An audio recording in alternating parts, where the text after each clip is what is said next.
You're watching Network Africa. The stories now making the rounds in Nigeria. There seems to be a fresh attention on the home of the former National Security Advisor, retired Colonel Sambo Dasuki, as men of the Department of State Security, DSS, have increased their presence there. It is not exactly known why the fresh occupation is taking place, but there are strong indications that Colonel Dasuki is being prevented from seeking medical attention abroad. But agency report says he has been placed on house arrest. The former NSA was charged to court with illegal possession of arms following a siege to his Abuja home and subsequent arrest in July while there was a siege in his home. The charge against him was later expanded to include money laundering. He has, however, pleaded not guilty to these charges. A federal high court in Abuja had on Tuesday, the 3rd of November, granted Mr. Dasuki permission to travel abroad for medical attention pending the commencement of his trial on November the 26th and 27th. Ruling on the application filed by Mr. Dasuki, Justice Adeni Ademola granted the former National Security Advisor a period of 3 weeks within which to take care of his health abroad.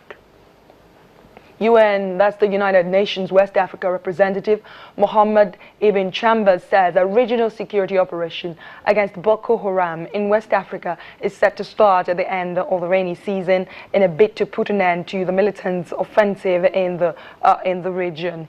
Nigerian and Chadian forces earlier this year forced the militant group which sworn allegiance to Islamic State to cede large swathes of territory in northern Nigeria, undermining its 6-year campaign to carve out of its caliphate.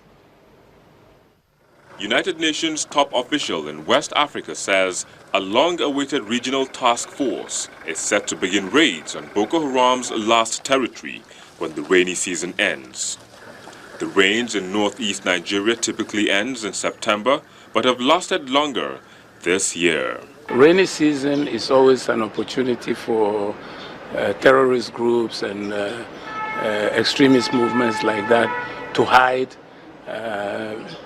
in the thickets and in the forest to perpetuate the atrocities that they commit.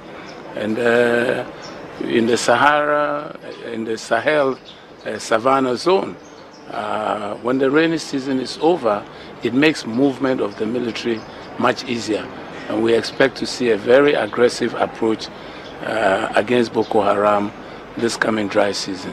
The 8,700-strong joint force headquartered in Chad's capital, N'Djamena, with troops from Chad, Niger, Benin Republic, Nigeria and Cameroon were supposed to be fully functional in July. But plans were not finalized until late August, and some observers have complained of lack of progress. The African Union and the Lake Chad Basin Commission signed a memorandum of understanding in October, giving final implementation guidelines, and the United States has sent troops to provide intelligence and other assistance.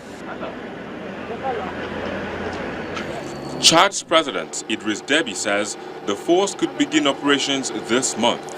Communication problems between English-speaking Nigeria and its Francophone neighbors has sometimes hindered cooperation.